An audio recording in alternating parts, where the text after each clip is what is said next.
We're live. Hi. Hi. See if I can share it on. Yes, you should be able to share it. Let's have a look. Here we go. So, welcome back to series 2 of the Passionate Pioneer podcast with today's guest, Stefanie Ta-da! KERWIN. Oh, thank you so much. And happy full moon Oh, yes, happy full moon. in Sagittarius, which quite And fun. I'm a Leo, so we're both fire signs, right? So I'm a Sedgy. Yeah, I'm a right. Sedgy. Right. So hello, I'm Beth. Obviously, I'm your passionate pioneer. My motto: empowered women, empowered lives. Let's design your life fueled by passion and purpose. And this podcast is more than just a hangout. Of course, it is. It's your place to get all the knowledge, tips, and tricks from these amazing women that have already paved the way. Oh. So, without further ado, let me introduce Stefanie. So, Stefanie has overcome many different health challenges and traumas in her life and is now a personal health strategist, Australian naturopath, medical herbalist, and homeopath, and empowers busy women to thrive. With 20 years of experience, she advocates for stress management, food as medicine, and hormonal balance through education and personalised strategies. She also mentors practitioners and speaks at naturopathic conferences. Well, then, welcome, Stefanie. Thank you so much. Is that me? Was that really me? I know everyone says that. As soon as I read it out, they go, "Oh my God, is that me? Have I done all of that?" And the years roll on, don't they? That's the thing. The years roll on, Beth. It is nice though, isn't it? It is nice when somebody reads, your bio and and what you've done, your accomplishments, and it's just like, wow, gosh, yeah, that's me, that is, I think the thing that I loved you saying the most was paved the path for others, and that resonates with me so strongly. I'm actually I'm not a writer, by the way. I am a writer. I'm just not published yet. I like to write for fun, and often write travel blogs when I go away and things like that. But I've started taking it a little bit more seriously and decided to write a book for my future, hopefully, grandchildren or the future generations, called Devotion. And being in that my devotion to supporting other people, like to help clear the path. So that really resonated with me. So thank you. Very nice. Yeah, that's great because my motto is empowered women, empowered lives. Mm. So I love the fact that the book is called Devotion. So we're devoting our lives to supporting and empowering other women. Yeah, 100%. I don't know a better purpose to be on this earth at this time. No, absolutely, absolutely. So let's start with the first question, which I always ask all my guests. And that's what initially sparked your passion. Did you always know you wanted to pursue this particular dream and this organic medicine path, or was it a journey of discovery? It was definitely a journey of discovery. What a great question. Thank you so much. So I was born with some bladder plumbing problems, should we say, between my bladder and my kidneys. And so I was on antibiotics daily as prophylactics from being one when it was first discovered that there was a problem, and then had major surgery when I was 3. But that led to my bladder nerves being severed, which led to chronic infections, weakness in the bladder. So I would go away we live in the Isle of Man in the lovely Irish Sea. So we'd be sent away. Me and my mum would go off for a trip to Manchester or Salford to see the hospital there and for treatment. And so that was a lot of my childhood was having a lot of not very nice treatments, people pumping bladder full of water, all sorts of things to see how that could improve. And so when I was 11, my kidney function wasn't amazing, and I was told that having children would probably be very difficult due to the complications that I had and the levels of infection. And those infections got a lot worse as I got older, and I would be up 20 times a night going to the toilet and yeah, it was quite tough, and I lived with a lot of pain. And then I started getting interested in natural medicine and more like food really, and nutrition and yoga and meditation. And I was, becoming sort of started on that spiritual path quite early. And then I was a financial advisor for a big bank, and I just thought, this isn't the life I want. I want to heal myself, and I want to be a mum. I was just absolutely committed. And so I sold my house in the Isle of Man, moved to Australia. And one day I was just I was just sat in my spare room one day Googling. I didn't want to do a diploma. I wanted a degree. That was my big thing. Because I left school at 16 and then got kicked out of college for doing naughty things. So I wasn't a very good teenager, should we say. Fantastic. Go, Steph. I was a bit naughty. I got kicked out of college, left home, and then mum and dad were like, come home. But you have to have a job and you have to go to night school to finish your college. So they were good parents, making me do that. So I hadn't done my degree. So I thought, do you know what? I want a degree. I'm bright enough. I can do it. So I got accepted and off I went and sold everything I owned and went to Australia to do a degree in natural medicine with the sole intention to be a mum. And how old were you then? I was 28 when I left. 28, right? Yeah. Okay. And then embarked on a study for many years in Australia. Met my husband, my now husband at college. He's an acupuncturist and Chinese herbalist, Paul. Right. And together went through a massive healing journey, both of us. Everybody that studies natural medicine's got some story, that's just the way it is. Well, I think it's out of adversity, isn't it? It's out of adversity and the fact that you've healed yourself. And I think that's incredible.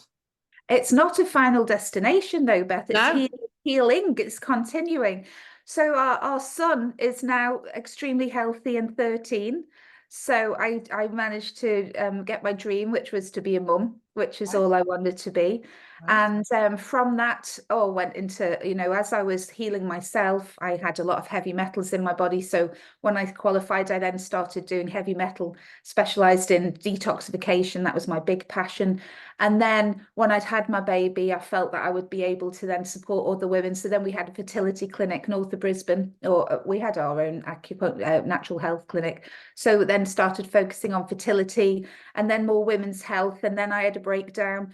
And then I started focusing on mental health. And then the years roll on. I think, gosh, there's nothing I really like to specialize in now other than helping people thrive, because there's quite a lot of specialities have happened over the last 2 decades. Right. So is it both you and your husband then that you had the place in Brisbane? Yeah. And then you both moved. So I guess is he Australian? He's a Kiwi actually, but yeah. Oh, he's a Kiwi. Okay, he's from New Zealand. Yeah. Okay. Yeah. So and then obviously you had the place in Australia. And how was your journey? How was your journey with him together on this, because obviously some years ago it was still relatively new. It's not like we were just both so committed. He had Barrett's disease, which is an esophageal, like precancerous esophageal condition. Gosh, okay. And he had terrible digestion and bad knees and things like that. So he was on a bit of a quest to like heal himself as well. And he'd found that the acupuncturist and Chinese herbalist locally had really helped him, which is what he got his interest from. And I was just determined to heal my body. So yeah, we went on a healing quest, and then the penny dropped. I think it was after the first year or two, we were like, wow, we could heal ourselves and help other people. So that's where and we started off doing massage from the first year of college, and then just built from there, and never looked back. So we've been very blessed, very, very blessed to support thousands of people now. I'm not sure. I'm not sure that maybe you are blessed that you've helped other people, but this has been a complete journey of discovery for you, and you were very determined about it. You didn't sit there and be a victim. As one of our coaches says, we don't sit in the shit. No.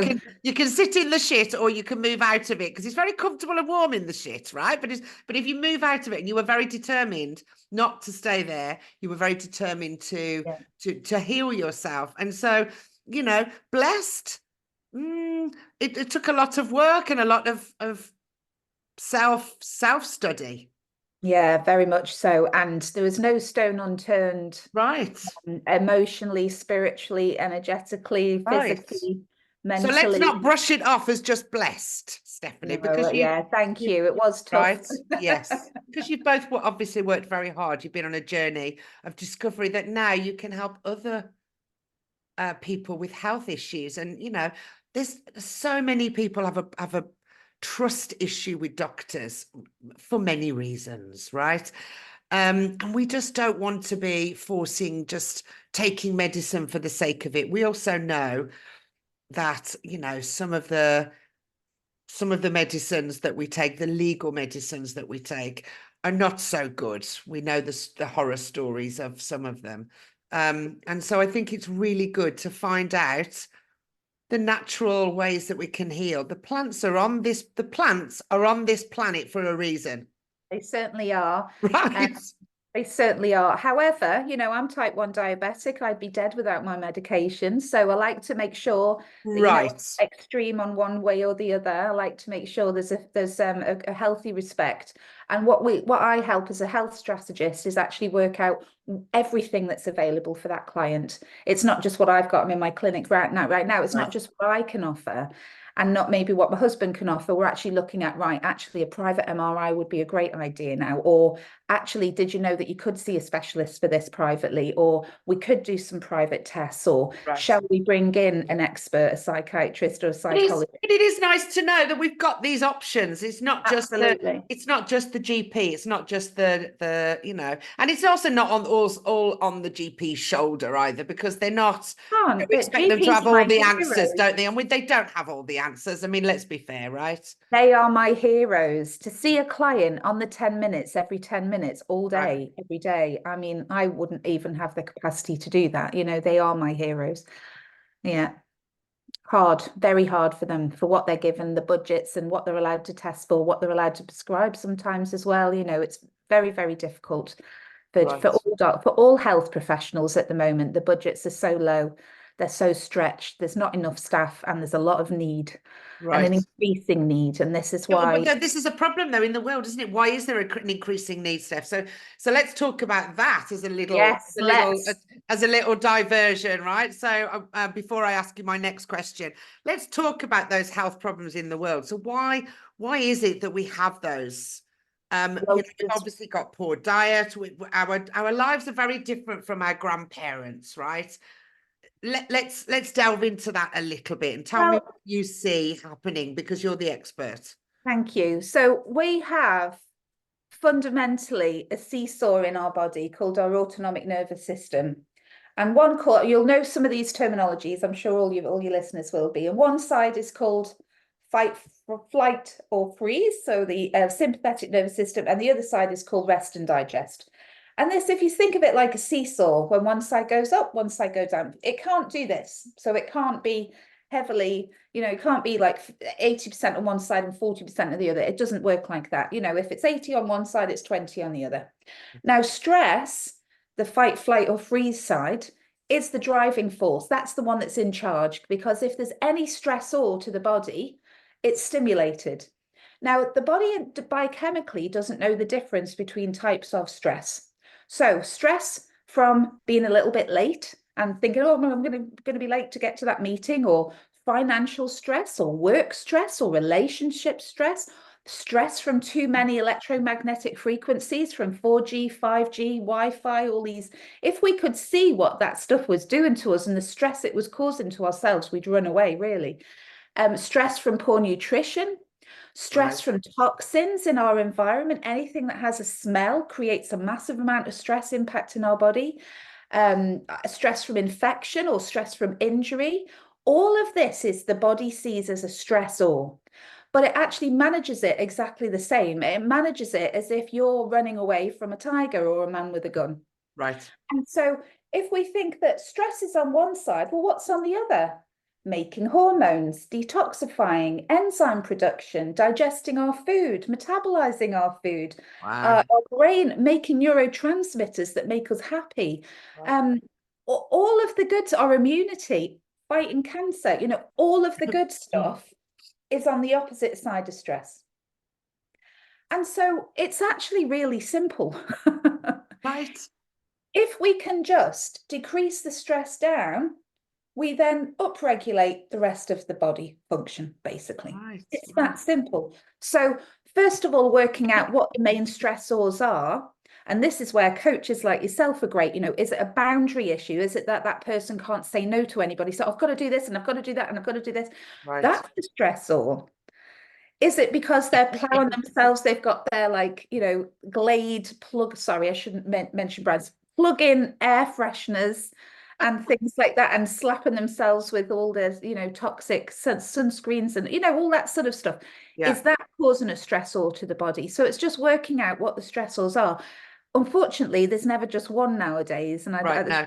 compared to our grandparents, Yeah. we Yeah. have completely and complex different stressors Yeah. than our ancestors dealt with. They had different stresses, yes. Yeah.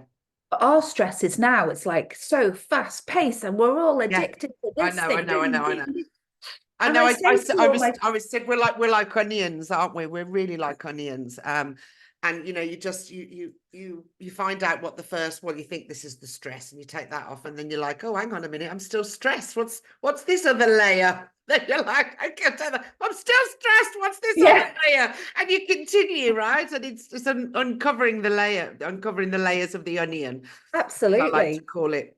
Yeah. So let's just keep it simple. Yeah. I call it the KISS protocol. Keep it simple, like just double simple. Let's keep it really simple. Yeah. If you can give your body what it needs, Yeah. which needs good sleep, good amount of hydration, good amount of nutrition, and basically, if you can keep the stress down, every other cellular function in your body is going to be upregulated. So sleep, for example, when we sleep, we're supposed to have 8 hours or 7 or 8 hours where there's this rest and digest nervous systems in 100% mode. Yeah. Yeah. So people that aren't sleeping, and then they're getting stressed because they're not sleeping, they're worrying about this and they're worrying about that.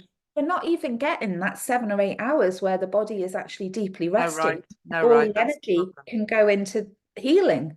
Yeah. And so the first thing we do in our clinic is keep it really simple. We get people sleeping. We get their help to get their stress response down, which is a really easy thing to do. It sounds really hard, isn't it? But it's actually not. And what we do is we actually focus on physiology first. So a lot of people, and I'm not saying they're wrong, by the way, this is just our way. A lot of people focus on getting the mind right first, Beth, don't they? You've got to feel grateful and make sure mindset. But actually the self-care routine includes mindset. For me, it's everything. It's the walking in nature, it's the drinking the water, it's the getting the sleep, it's the making being self-aware of everything, isn't it? Absolutely. And all of those things are essential. And that's where you amazing coaches come in. The difference is that way that I work is that if your body has been stressed for 3 days, you've got little glands that sit above your kidneys here called your adrenal glands. Adrenal glands produce adrenaline, adrenal produce cortisol. These are our stress hormones. So when the fight flies here, we produce these stress hormones. And you only need to have 3 days. And that will then reset what your normal is. So if you've had a pretty stressful 3 days in whatever situation, or even one day and it's taken a few days to recover, your body wakes up in the morning and goes, how are we going to survive today? You know, so, okay, this is how many stress hormones I need. Okay, all right, I need to do this and I need to do that. And actually, what we do with herbal medicine, we have this most amazing action called adaptogenic. And what that means is that actually helps the cell to adapt and cope better with the stressor, no matter what that stress is. So if it's relationship, whether it's toxin, whether it's hormones, whatever it is, these adaptogens then help the body recover from the stresses, and then they reset these little glands and say, Beth, you don't need to be producing this much stress hormones. You can actually produce this many. And then you're doing your walking in nature and all, and then you've got the capacity to be able to make mindset changes then. Can I ask you something? Because I've learned that over the years of doing, of learning mindset and healthcare routines and things, that our body has that that push of adrenaline in the morning, the cortisol, because it needs to wake up. I mean, our bodies are amazing, right? We sleep. I mean, it just shuts down. And how do we breathe? I don't know. You know, our bodies are just amazing, right? So we rest and regenerate, and I understand that. But then we have this big surge of cortisol in the morning, don't we? Which is why we wake up and our minds are going a million miles an hour, because we have this rush of cortisol that wakes us up. Am I correct? You are correct. However, most people are so flogged. I like to use the word flogged because we're so flogged, and especially those that are waking up and having a coffee first thing in the morning. I say to people, it's like getting the whip out and whipping the donkey. Come on, like, flogging ourselves.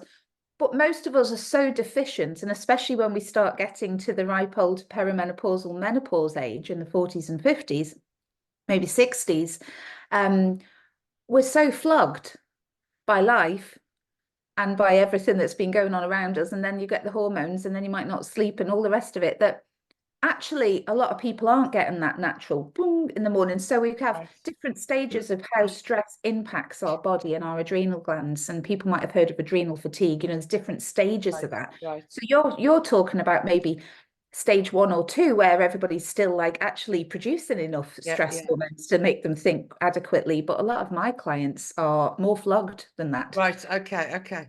And so that's when we've really got to like reset that first, and so they can produce decent amounts of well, that's interesting. Yeah, because I mean, I've got, you know, some of my clients are late 30s, not menopausal, and some of my clients are late 40s and they are menopausal, but I didn't realize that. So that's good to know.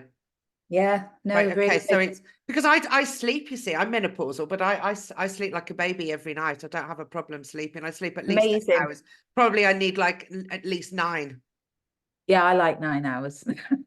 So you know, and I've always needed that since I was a baby. I've always needed sleep. And my mum said, "Oh, when you get older, you'll need less. You'll see."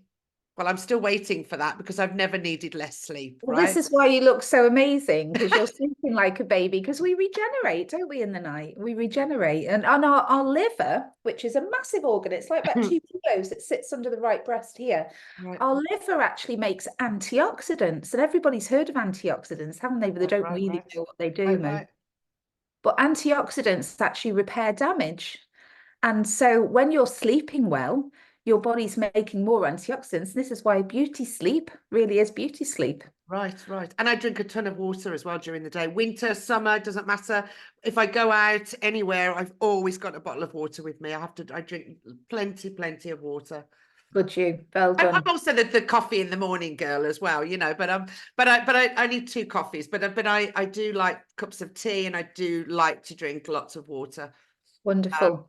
So can we just touch on coffee before we move on? Yes, I'd like you to, please. Can you just This is not an anti-coffee podcast. You don't have to switch off, coffee lovers. It's not anti-coffee. Because we'll just kill you. It's easy. It's just coffee or we kill you. It's just no, you know. Coffee can be great for brain stimulation, give you a bit of energy. You know, this absolutely can be medicinally, can be very good in the right quantities and at the right time of day. So not drinking coffee for the first 90 minutes of the day, you will naturally get that rise, like you talked about, those rise of hormones. Whereas if we're drinking coffee in that first 90 minutes, then just imagine yourself flogging the donkey. Come on. You know, you can only flog the donkey for so long, can't you? Don't forget that. You've said it. Sorry, you'll be like, I don't want to. I just want. I'm going to be thinking of the flogging the donkey in the morning when I wake up. I'm like, God, who told me about flogging the donkey? Oh, that's right. Was that bloody Stefanie? No, tell us more. That's it. Oh, that's it. Okay, just good. give it a break and make sure you have water with your coffee. Just have your coffee after an hour and a half. Try and hydrate your body first. Allow your adrenal glands to wake up gently, and you'll have much better Can we say better sex? You'll be much happier and have better sex for the rest of your life. Oh gosh, okay, better sex. That's good. Okay, well, Exactly. I'm sure I'm sure our listeners are going to be liking that. But what about when you wake up and you just have, if you have your water and you do some exercise, which is about, 30, 45 minutes, something. I mean, by the time you've woken up and you've done all your things and you've exercised, then it's time for coffee and some breakfast. And that would be probably about 90 minutes, wouldn't it? Yeah, absolutely. Have your shower and then that's it. You can have your coffee before work, so you're nice and on the ball for your meetings. Very good. Okay, right. So let's go back to the story. So you're in Brisbane and the two of you've set up shop and you're like, you want to heal yourself and you're healing everybody else. So tell me about your role models and your mentors, your network. Who inspired you on this journey? Because like we talked about, it was some years ago and it was relatively new. So who was your go-to person? Who else was doing it, Stefanie? Was anybody else doing it, or was it just you? And do you know, I'm going to say I'm sure there were lots and lots of people doing it, but remember, when I first started, when I moved to Australia and started studying, I didn't even have Facebook. We weren't as connected as we are now, are we? Exactly. So who were you? I've got to be honest. It's just felt like it was me and God. Oh, okay. I didn't know anybody that had used. I mean, my mum was very into natural medicine, so she'd introduced me to somebody that did cranial sacral therapy, and there was a woman in the Isle of Man that I will name. Her name's Maggie Silverstone, and she helped heal me from tinnitus. And then she said, "Oh, you've got allergies," and she was doing kinesiology, muscle testing, and did all sorts of things. So I definitely felt the benefit from being healed. Right. I had cranial sacral therapy as well. And so that was inspiring to me, was the local healers here on the Isle of Man. We had Reiki masters and healers that I used to really be inspired by. But the local healers were who really inspired me, but I just felt driven. And when I looked around, you and God, I love that answer. Honestly, I just felt it was me and God. I mean, what an answer. That's fantastic. Well, thank you.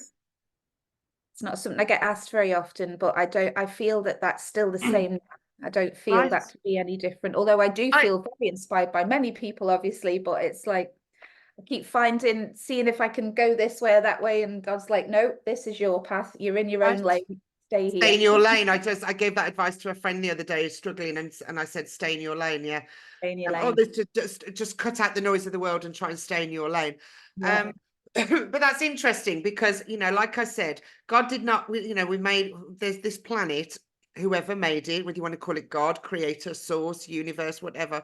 But, the plants, the medicinal plants on this planet are there for a reason. And why aren't we using them more? I don't know. It's just crazy, right? Yeah, absolutely. But there's some amazing researchers, which I'm very, very blessed to be friends with some of them, who are doing some incredible research and continued research into plants. It's very, very exciting. Yeah. Okay, so your network was originally you and God. So now let's talk about, the other people that have come into your life, because people come into your life for a reason. And if you're on the path and you're on the right path and you're on the aligned path, people just fall into your lap. And they come to help you and support you. Oh, I know this person. I know this person. Oh, do you looking for that? Oh, yeah, I can do that for you. So here you go. Here's the story. So I'm in my first year of college and I was called Scar Girl. So I had a scar about where a cesarean scar is. That's where I'd had the bladder surgery and it always hurt me all my life. And I was called Scar Girl at the acupuncture clinic, and they'd all come in and they used to put, I think it was about 60 needles around a scar like this to actually met, and the scar didn't hurt again. But that's where I met. And on the local bus too, because I used to live a little bit away from college in a little peninsula called Redcliffe. And so I'd get the bus into the college in the city, in Brisbane City. And so between that student clinic and being on the bus, I met this amazing Ukrainian lady called 𝒚𝒐𝒖𝒓 𝒂𝒂𝒏𝒂𝒂. And she was a very stiff Ukrainian woman. And used to wear leather suit to go to college, you know, to study acupuncture. You know, she really did stand out in a briefcase and everything. She looked very Russian, or, you know, that sort of Right. side of the Right. and Eastern Bloc, right? very much, very much. And I just found she had a really kind heart. And so I would sit next to her on the bus quite a few days a week, and her English was really poor. And so I would like say to her, look, I've been drawing pictures to help me remember the layers of the skin. This was in anatomy and physiology classes. And she would sit there going, oh, yes, yes, yes. Anyway, after about 6 months, her English was much better. And you excuse the terrible accent. She said, oh, Stefanie, she said, sometimes I feel so sad because you are so kind to me, teaching me these things in English. So, Stefanie, I need to tell you the truth. I am a medical doctor. I am actually neuroendocrinologist. And actually, Stefanie, I'm professor of acupuncture. And she'd basically written about 6 books that were in our library. And the reason that she was in Australia is because she'd separated from her husband, and her daughter had met an Australian. And the easiest way to get access to living in Australia was on a student visa. And she thought, well, what better way to learn English? I'll go and do a degree. I mean, like you do. Like And you so do. she says, Stefanie, I listened to this problem with your bladder, and I've been thinking I need a very complicated case because I want to try this. I know Korean acupuncture, Stefanie. I do Korean acupuncture. So I would like to try these new Chinese methods that I'm learning at college, and I want to test it on you. So Wow. you come to my house 3 times per week. And she said, we can fix this problem. And if after 4 months we are not having the progress that I like, then we will switch and I will do my method. No problem. Wow. Okay. So I turned up to that woman's house 3 times a week for a year. She wouldn't let me pay a penny. And I kept trying. And in the end, and she helped me regrow my bladder nerves that were severed when I was 3. I was 28 then. Wow. So 25 years after the surgery, through her knowledge of acupuncture and neuroendocrinology, she regrew my bladder nerves, which meant that my bladder would then function. So then I didn't need to have any antibiotics. And now I'd actually been told my bladder was so severely ulcerated that I actually had to be removed, and I had I would have a bag.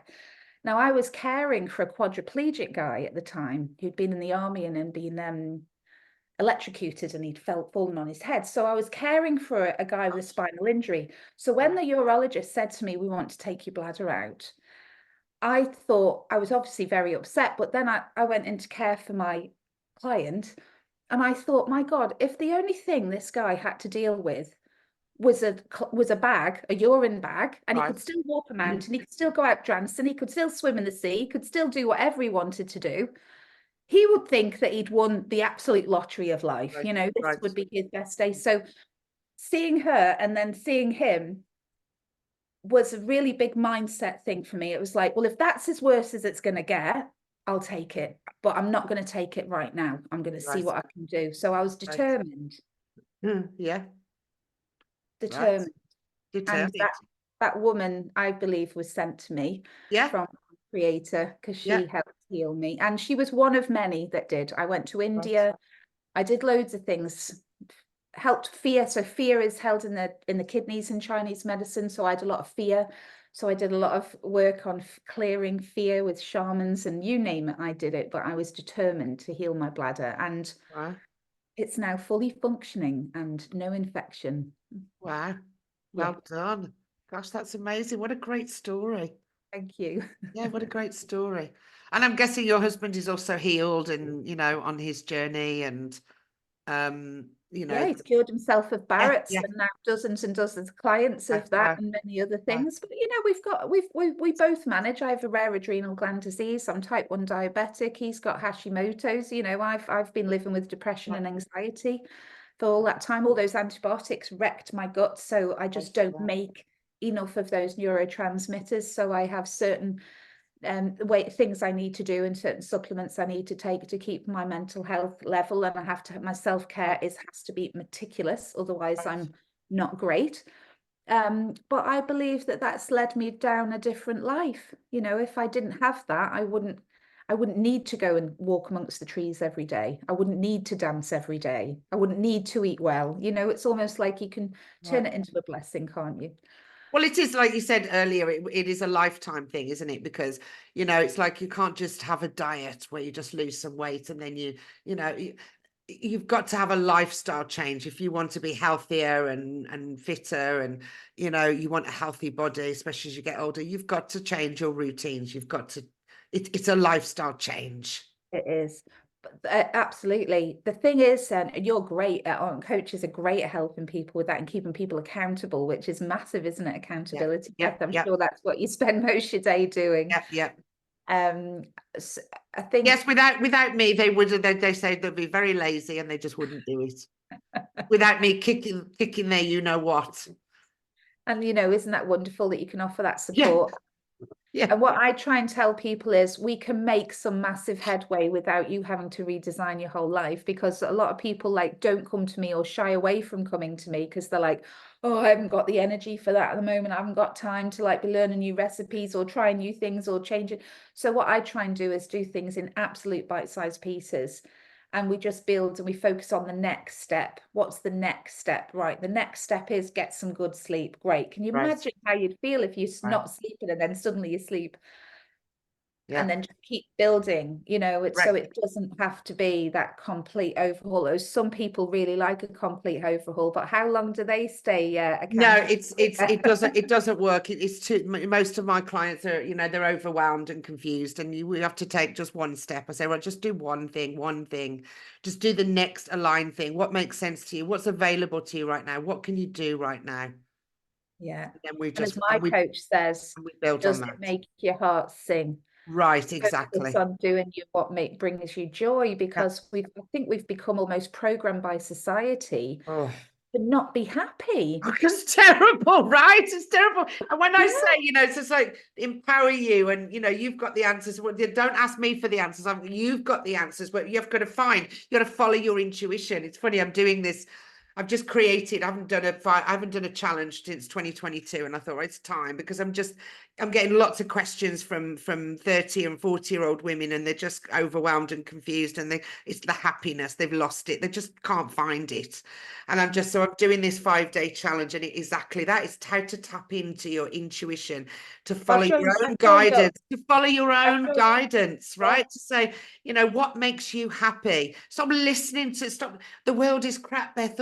I can't do this because of this, and I feel bad because of these people. Just don't worry about what's happening in the world. Just stay in your lane. Stay in your lane, and find what makes you happy. And you cannot give from an empty cup. If you're just giving all the time and listening to other people, and you're just depleting your energy. And I can tell it just drives me nuts, because I'm like, you know, when people say, oh, you don't know what's happening over there, you don't watch the news. I'm like, no, I know a little bit, but as soon as it starts interfering with my energy, I'm out. Yeah. Right. It's hard, isn't it? Because it is. I've had that fight this year as well, where I've let the current affairs really get me down. Yeah. But then you remember that consciousness equals matter. Consciousness creates matter. Yeah. And if we're focusing on the things we don't want, we're going to then attract all the things we don't want. And so we must switch it. We can be aware of what's going on, but we have to switch it round. We've got to consciously create the life that we want. You know, we are in the steering wheel. The problem is when we're being programmed. Oh God, I know. Well, this is why they call them TV programs. That's why I don't watch TV. I don't have regular TV. I don't have it because I don't want to be programmed. I'm already programmed. Yeah. We're programmed. So we've got to we've got to decide we're writing this program. You know, we are the driver. We have got the pen and the blank paper, and we can create whatever we want.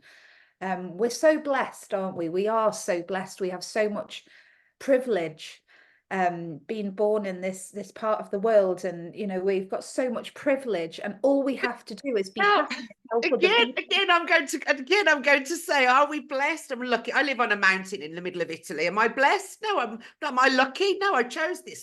This is what I chose to do. This is what I chose. I chose to work in this line of work. I chose where I live. I chose all of these things, right? It's a choice. It's not, I didn't get lucky. I worked my backside off. Yeah. Right, wasn't just handed to me. I worked and I was aligned and I listened to my own intuition and I cut out the noise of the world, right? And the other thing is when we are, you know, the like you said, the positive attracts positive, negative attracts negative, and there are some things that are out of your control. Sometimes you have a bad day. We just talked about this before we went live. So listen up, everybody. It's a full moon. I didn't know this, but apparently it's a full moon. I've had the most terrible day. I was even going to cancel the podcast because I was just like, I've just had such a shitty day. And I'm like, you know, and Stephanie's had the same and nothing. It's just a bad day. But a bad day does not make a bad week. It does not make a bad month. It does not make a bad year. It's just a moment in time. Tomorrow will be much better. Absolutely. Absolutely. And what we have to do is we just have to look on the positive side. And when we talk about when you talk about consciousness, Steph, it's the collective conscious that I concern myself with, because if I can raise my vibration, if I can stay positive, every person that manages to do that adds to the collective consciousness, and we're able to raise the vibration of the planet. And I know that, hallelujah. Absolutely. right? Absolutely. And I'm loving 𝒁𝒏 𝒂𝒏𝒕's work at the moment, who does the power of 8. She's got these like 8, and she's done all, have you seen the research? She's got, you know, 8 people consciously creating. So each person will say, I want to focus on consciously creating. It might be a health issue, or it might be a relationship issue, or a wealth issue, or something in the world. And then those 8 people will focus on that, and the results are just, you know, not even. I don't know anything about it, but it does not surprise me, because the power of thought is amazing. We are absolute incredible creators. We have no idea, because we've been dumbed down by everything from when it started with the TV, right? Absolutely. And conscious creation is what's going to change the planet. You're absolutely, Yes. I'm right with you there, Beth. And totally, yep. that's why we resonate, because you're looking to Absolutely. inspire people, as am I. Yeah. And we can have a bad moment, or a bad day, or a bad month, or a bad year. I mean, gosh, I mean, we can all pick years of our lives and go, oh my God, I never want that year again. You know, everybody has them. Yeah. And some people have them a bit more than others, and I'm very aware of that. Yes. But we can turn this round, and I believe that life happens for us and not to us. And so all of those adversities just form us into this. But we have to allow the beauty in. We have to. I love that. Yeah. What's that Japanese bowls? I forgot what they're called, kusuri or something. And you know, the bowls are broken, and then they're glued together with gold. Yeah, yeah. And they then become even more beautiful because they've been broken. And I feel like we're like that, aren't we? As humans, you know, the more cracks, or the more light that we can allow in, you know, that's the thing. Well, if you've got an opportunity, Steph, it's just that it's the, you know, do you remain as the victim? You could have remained as the victim, but you didn't. You decided to be the victim. You decided to claim responsibility. Who is responsible for me? Nobody's responsible for me except for me. Yeah, absolutely. And if I don't do anything, if I don't put a rocket up my backside, if I don't exercise, if I don't look at my health, if I don't do, nobody's coming to do it for me. Yeah. Do you know, at one of my darkest moments, I remember looking in the mirror going, nobody's coming to save you. Right. I actually said that to myself, nobody's coming to save you. Yeah. Right. So sort your shit out. I remember I just had a baby, and I was really depressed. I was like, okay, it's me. That's it. You know. Well, this is why I do the exercise where you look in the mirror. I take my glasses off and look in the mirror. Say, look at yourself in the eyes, in the mirror. It's very, very bloody uncomfortable. But I want you to look in that mirror, and I want you to say, I love you. You're amazing. You're doing such a great job. Well, bloody done. And you do that every morning when you're cleaning your teeth. I don't care when it is, but in the morning you do it. You do the mirror exercise, because it's beautiful. It is lovely. It is lovely, but it's very uncomfortable to start with, and it feels, because we don't like to brag about ourselves, and especially British people. We're not very good at at saying anything, are we? You know, I can't even say, you know, well, that's a nice dress, or, you know, oh, this old thing. We can't even say thank you, you know, thank you for saying I look lovely, right? Thank you for complimenting me. We're not very good at that, are we? No, and it's quite noticeable when you, especially when you're in the coaching world, and then you step back into your peer groups, or your sort of peer groups outside of the sort of that sort of mentality, and it becomes even more obvious, doesn't it? You're like, wow, you know. So I'll say to my friends now, if I say I love your hair, they're like, oh no, and I'll say thank you, Steph. Yeah, And I just sort of exactly. hold the space, and they like, oh yeah, thank you. I'm like, no, really, your hair looks amazing. All you have to say is thank you. Take it. We Yeah, all need it, don't we? We all want to fill each other up. absolutely, absolutely. Okay, so we've talked about your self-care, we've talked about motivation and inspiring moments. What are you most proud of accomplishing on your journey so far? Being alive. Oh, So you only know wow. a bit of my journey. My Right. journey became a lot more drastic as time went on. I ended up with a very rare adrenal gland disease. I was in 77 ambulances. I've had a mini stroke. I've nearly died lots of times. I've actually left my body before and watched myself in the bed. And I wasn't expected to reach 40. And I actually had a payout for total and permanent disability, which is like, what if they think you're going to die, they pay you out early. So yeah, I've been very, very ill in my life on many times. I spent 3 years in bed. I wasn't able to wash my own hair for 6 months. And yeah, so surviving. I now have no doubt that I'll reach 50. I'm 47 and a half. I've got no doubt that I'll reach 50, but my 40th was a big celebration, because I mean, everybody was just like, oh my God, you did it. You're still alive. Well done, you, right? So being alive is my biggest Wow. Yeah, accomplishment. yeah. Wow, gosh. That's Really, it really is. quite And great. and I also love, I mean, I'm now in the Isle of Man. I only look after usually a UK clientele now, because the time difference has got a bit, wasn't Right. helpful for my hormones or self-care. But I still used to consult a lot with clients in Australia up until recently. And even now I'm friends with those people on Facebook, and I see their children, and they're the children that they came to our fertility clinic. And so I can't tell you the joy of just, you know, having a little scroll, crack book, I call it. I have a little scroll on crack book, and then and then seeing some of my old clients who've now got teenage children, and Right. the joy, I can't tell you the joy that brings me Right. is just to see the lives that have, you know, all the memories that they're creating together, and the joy that's been brought to them from people that were told that they couldn't have children or they were infertile. So I think that little social media hit really gives me such a joy burst. It's just like, wow. And I know what joy my son's brought to me. And Right. so that's always been amazing. Well, I was going to ask you, what's the most unexpected benefit you've gained from pursuing your dreams? And I think probably you've just answered it. Staying alive. What's the most unexpected benefit? I'm Unexpected wealthy. Right, okay. Yeah, Money well. talks, money talks.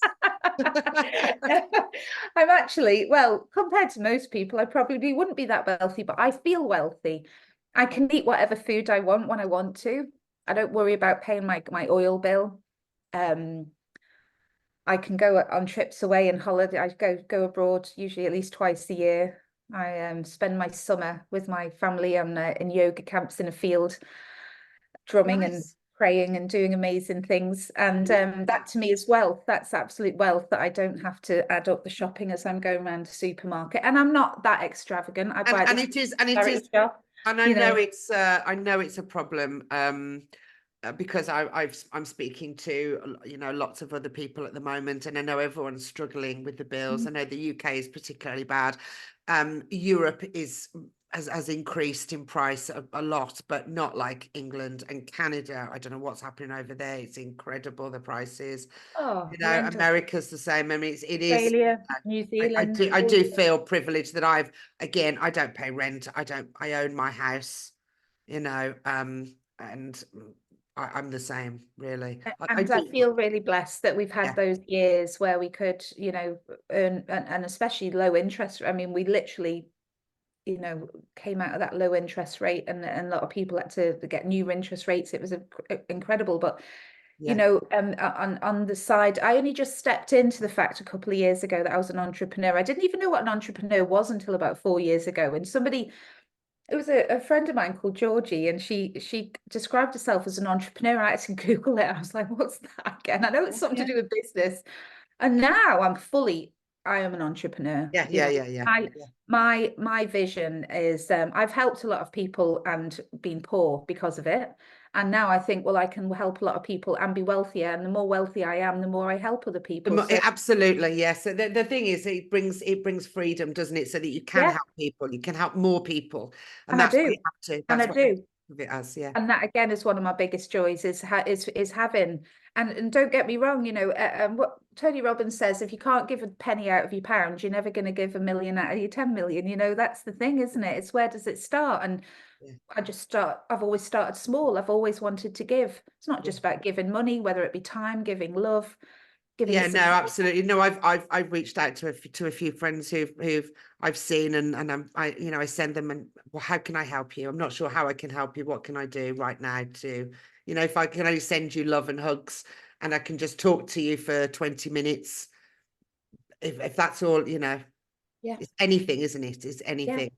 Absolutely. It's just people knowing that they're important, right, that they're seen, that somebody understands, and that they're compassionate to their needs, whatever they are. So whether that's supporting diabetic children in India, that we do because they don't have their insulin paid for then, like we do in the NHS and the Isle of Man. You know, so whether it be doing something like that or planting trees, we're big tree planters as part of our vision. I'd like to plant 1 million trees in my lifetime. That's a little goal that we've got as part of our business goals. Or whether it's doing talks to people, you know, and trying to inspire people to have better mental health, or whether it's speaking to somebody that's suicidal and just saying, right, we need a plan, you know, what's going on. So it's beautiful to be able to support, whether it's lending somebody money to, because they've run out of electricity and they've already used their emergency money on their smart meter, you know. It's such a privilege to actually be able to help, but also not over helping. And I've been an over helper as well. So it's finding that balance, isn't it, Beth? What do you say about over helping? I'd be interested. Over helping is, I think that we're all guilty of it. I think we all over help. Yeah. We always help other people before we help ourselves, and we put ourselves absolutely last on the list. And what I coach and what I teach and mentor is, you've got to fill up your own cup first. You know, selfish has been misconstrued across the world. Selfish is the word that you need to use. When people call me selfish, I say absolutely, but I'm yet the least selfish person you can meet. But I do take care of myself. And if you think that by me neglecting myself and helping you first is going to help anybody, you're wrong. Yeah, exactly. And that's where I've gone wrong in the past, is I've put other people's needs before my own, and it's learning how to switch that around, isn't it? Yeah. And that's the stress. We talked about the stress before. You know, if you're helping other people and, you know, your body's stressed, so we've got to switch that around into filling your own cup first. That's why I sleep 9 hours a night. We should do a podcast on that. Right, absolutely. Yeah, okay. All right, so let's finish with the final question of, what do you hope your story will inspire in other women who are listening? That your body will do whatever the driver tells it to do in most occasions. That you have the power to create the life, the health, the freedom. And maybe that be through acceptance. You know, maybe there is a challenge. Like, for example, I haven't managed to switch my pancreas back on yet. It doesn't mean that I don't consider myself healthy. You know, we can consider ourselves healthy even with our adversities. We don't have to be victims to anything that's going on in our physical body. You know, we can create the freedom in our mind on how we take, you know, whatever adversities we have, whatever challenges we have with our bodies or our health, and how to then use that to live the most purposeful, wonderful life. And it all doesn't have to be completely overwhelming. It can be done in bite-sized pieces and just keep building. Very good. Yeah, absolutely. One step at a time. one step at a time. Every step is golden, isn't it? And don't worry Yes. if it's 2 steps forward, 1 step back. It's No. not. You know, healing doesn't, you know, it's not, I love that graph. It's like here to here. It's not a perfect line, is it? It's like, It's like this. Yeah. Totally like this. and just to be able to laugh at ourselves. Yeah, yeah. Not take it all so seriously. You know, it can be all a bit serious. I was down the beach at the weekend having a barbecue, and my needle on my insulin pen broke, and I always carry spare stuff. And I didn't. So my friend was going past my house. I said, you wouldn't mind just popping in. She knows how to break into my house. I said, you wouldn't mind just getting me a needle? She said, yeah, no problem. You know, the back window, just kick it in, you know. Get a needle. She knows where my spare key is. Anyway, as soon as she got the spare needle, the pen broke. Now, that has never happened. I mean, for the needle breaks one thing, for the pen to... And so everybody was like, oh, Steph, you're going to have to drive home. And I went, it's totally fine. I said, I don't know why. It's just the universe telling me that actually I should be carrying 2 pens at any one time. I said, there'll be a reason for this. I'll be somewhere. There'll be a reason that I need another pen. I said, so that's what this is. I said, so it's fine. I'll be back in 10 minutes. And I love that. Or I could have been like, oh, for fuck's sake. And I've done that before, by the way. I have done that many times. No, I love that, because that's being in, you know, that you understand there are some things you can control, some things you can't control. And it's just, okay, you know what? Once you're more self-aware and you're kind of calmer about it, you're like, well, let me tell you. That's one for the books, isn't it? Right? It's not just the needle. Now the pen's bloody broken. Now the pen's broken as well. There's a reason here for something, right? And just laugh about it. I've just been to the hospital to possibly to see my great auntie for the last time, bless her. She's been very special to me in my life. And she gave me, I usually have it here, but I put it on my altar, but she gave me something that was embroidered by my grandmother in the 80s. And when she came round for afternoon tea last year, she actually brought it to me. She said, look, I want you to have this. And it's in a lovely little frame. And it's basically the serenity prayer. That says, God, grant me the serenity to accept the things I cannot change, the courage to change the things I can, and the wisdom to know the difference. And we've just said that prayer together in hospital. I had it run off my phone. And so it's a lovely thing to know, isn't it? It's just that wisdom. And you teach people that wisdom, Beth. That's what's wonderful about you. It's that wisdom. Yeah. It's like, it doesn't always have to be volcanoes all the time. Sometimes volcanoes can be fireworks and they can be beautiful. And it's just how we look at it, isn't it? Exactly. It is. It's exactly how we react. It's how we deal with it. It's how we react to things. Because it's only us. There's only the way you react to things. And if you just let it go and laugh, you'll see what a huge difference it makes to your life. 100%. But I know that you're not going to have a perfect reaction all the time. You know, I am constantly laughing at myself, going, well, you handled that one well, didn't you? And like have a little giggle and say, don't worry, just take a breath. You're learning for next time. You're doing your best, you know. And then I start talking to myself in a really kind way. And that self-talk, Beth, is just gold, isn't it? We've got well, that's another part of the health, isn't it? It's not just exercise. It's not just what you put in your body. It's not just what you eliminate. And it's the words that you say to yourself as well. It's what goes. And the words that you allow others to say to you as well. Absolutely. Yes. Yeah. Oh, you're very inspiring. Right. Thank you. Gosh, a million thanks to Stefanie KERWIN for joining me today. And thanks to our audience for hanging out with us. We hope you found it inspiring and empowering, as always. For more information on how to join my ever-growing Passionista Society membership, or join my 5-day free experience I talked about, which is called Passion, or be a guest speaker on this podcast, please message me directly. And of course, if you would like to work or know any more information about Steph, please contact her directly, and all the information will be on my podcast channel and YouTube. So and let's all join Beth's challenge in July, because even though you know it, we can always have an upgrade. Absolutely. I'm joining for an upgrade, Beth. So I hope that's okay. All right. Okay. So from both of us, this is goodbye. We are signing off. Bye. Bye.